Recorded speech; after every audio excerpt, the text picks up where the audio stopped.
In an age of endless noise, where every second demands attention and every screen promises stimulation, there is a silence that is not emptiness, but fullness.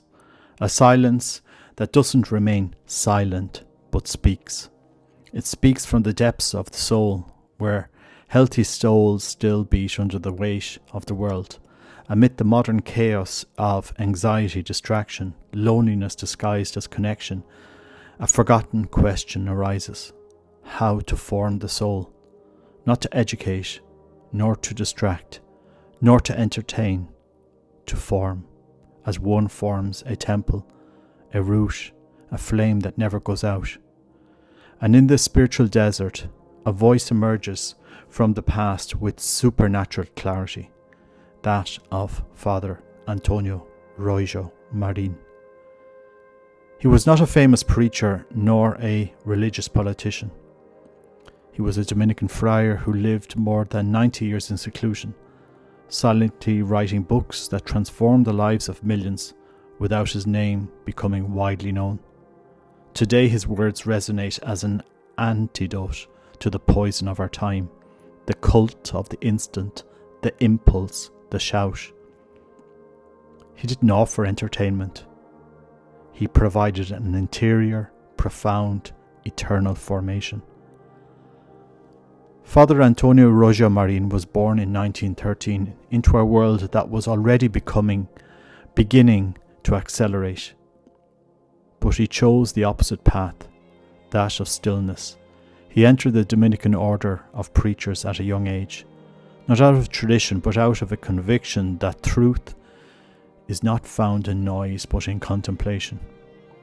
For decades he taught theology in Salamanca, but his actual classroom was not the university classroom, but the human soul.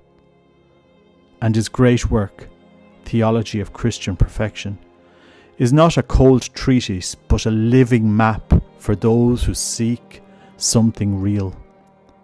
There, the Thomistic rigour of pastoral tenderness, he reveals how the soul is formed not by the accumulation of information, but by purification, direction and grace. And he points out three secondary means, as simple as they are forgotten: spiritual reading, holy friendships, and spiritual direction. Three pillars upon which an interior building can be raised. In a time where everything is ephemeral, these paths are eternal because they do not change with fashion. They are like the foundation under a storm. Let us first look at the first means, spiritual reading. It is not about reading anything sacred or accumulating books like trophies. Father Antonio Royo Marin speaks of a reading that nourishes, heals, transforms. A spiritual reading that doesn't end in the mind but descends to the heart. Quoting the great masters, St. Thomas, St. Teresa, St. John of the Cross, teach that true spiritual reading is prayer disguised as words. It is opening a book and feeling that God himself speaks to you, not by magic, but because the Holy Spirit illuminates what is written when the reader approaches it with humility. Today, millions consume content non-stop, videos, social media and news, but nothing sinks in. Everything passes. The soul remains empty because what enters unfiltered does not form, but only fills with noise. Spiritual reading, on the other hand, is an act of resistance, stopping, turning on a light, opening an ancient book, and allowing the eternal to touch the temporal. This is how the soul is forged, not with stimuli, but with meaning. Let's now contrast this with what dominates today's infinite dopamine rush. Every notification, every short video, every polarizing comment activates a primitive mechanism, a reptilian brain programmed to respond to danger, pleasure and fear. And so modern humans live in a constant state of emotional alert, believing they are connected, when in reality they are distracted. Their souls are not formed, they fragment. Meanwhile, the tradition that Father Antonio Royo Marin defends, that of the great mystics, proposes the opposite: stillness in truth found.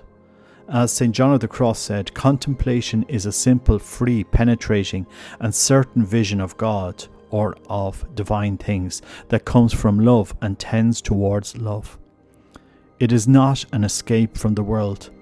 It is an entry into reality, because the soul is not nourished by impulses, but by presence, and only presence that fully satisfies is that of God. The second means holy friendships, not friendships of convenience, nor followers on social media, nor accomplices of pleasure. Friendships that uplift, that do not reinforce the ego but purifies it. Father Antonio, inspired by Santa Teresa, knew that the soul grows in clean company. As gold is purified by fire, so the spirit is strengthened by those who also seek holiness. In his writings, he mentions figures such as Blessed Claude de la Colombière, a friend of St. Margaret Mary Alacoque, spiritual director of great souls. They were not celebrities. They were men and women who helped each other rise.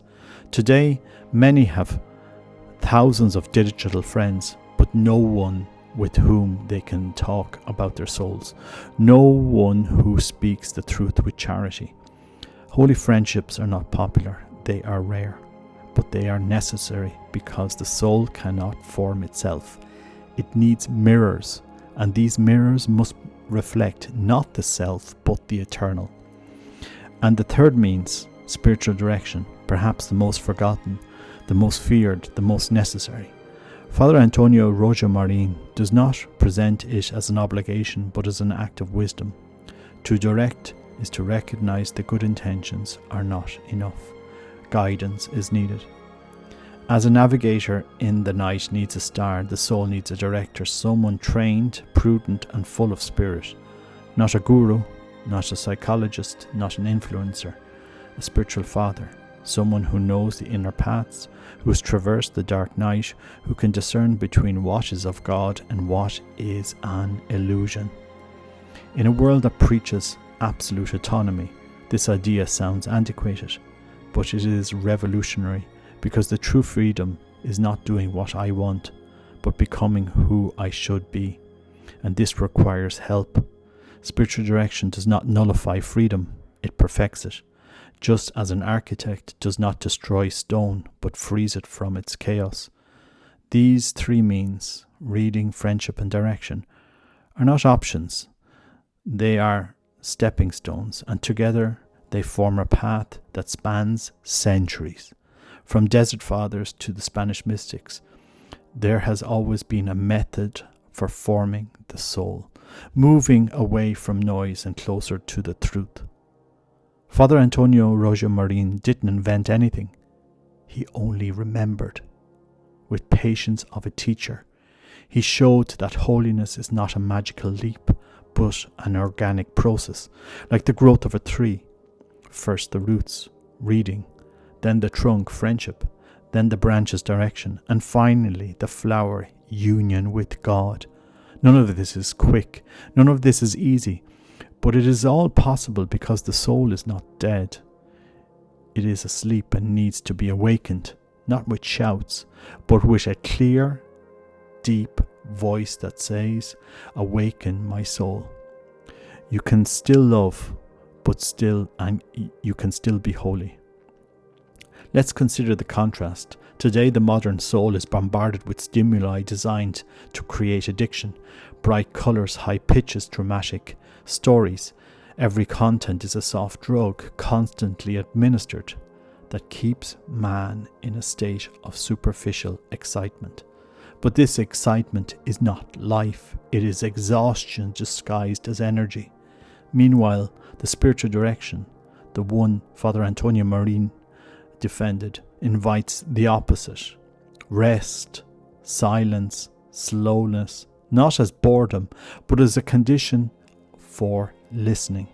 As an old Benedictine text says, "Listen, O son, to the instructions of your master.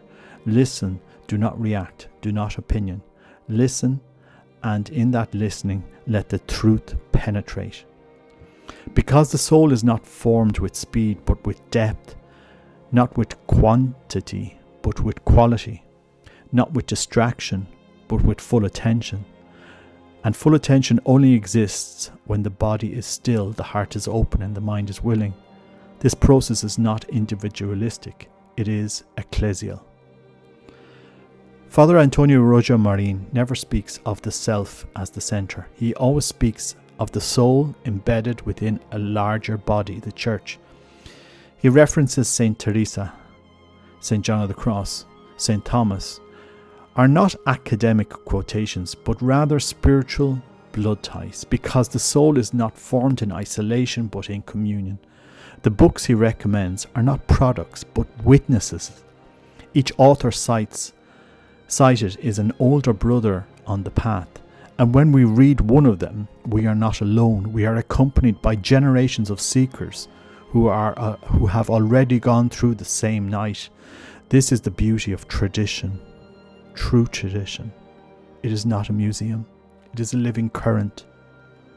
And Father Antonio Royo Marin is one of the last guardians, not by choice, but out of fidelity to a truth that never expires. In a world that erases the past every 5 minutes, he reminds us of the wisdom. That wisdom is not reset, it is transmitted, and herein lies the urgency. He is not a theologian of another era. He is a doctor of the soul for our time, because if the soul is not formed, it disintegrates.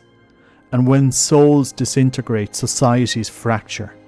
Anxiety, depression, anger, loneliness are not just mental illnesses.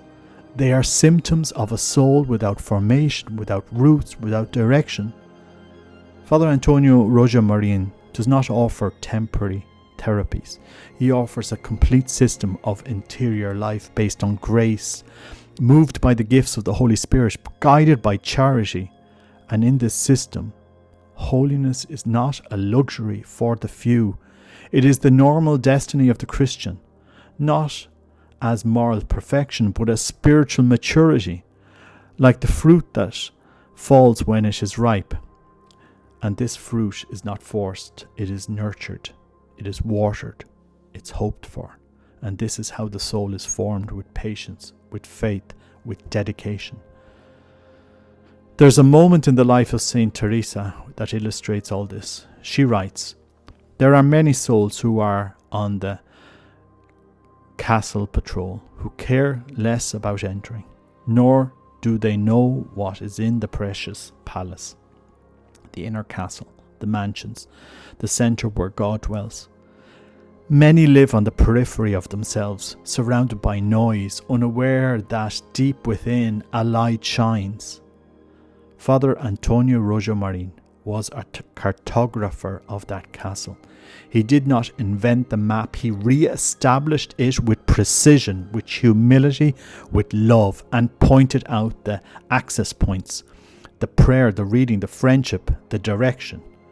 Paths that today seem slow, antiquated, even ridiculous, but they are the only ones that lead to the centre, because what the world considers obsolete, discipline, obedience and mortification, is truly the most advanced technology for saving the soul.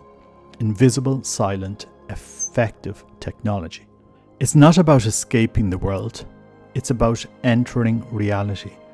Because the visible world is not the only world. There is another, deeper one, where time does not run, where the heart beats to the rhythm of God. And that world is not reached with speed, but with stillness, with abandonment, with trust, like a child in its mother's arms. Father Antonio Royo Marin knew this image well.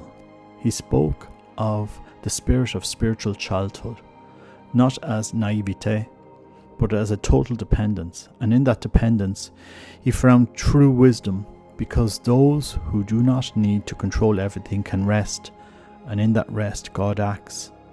This is how the soul is formed, not by one's own effort, but by cooperation with grace, like a field that is not sown alone, but also does not grow without the sun.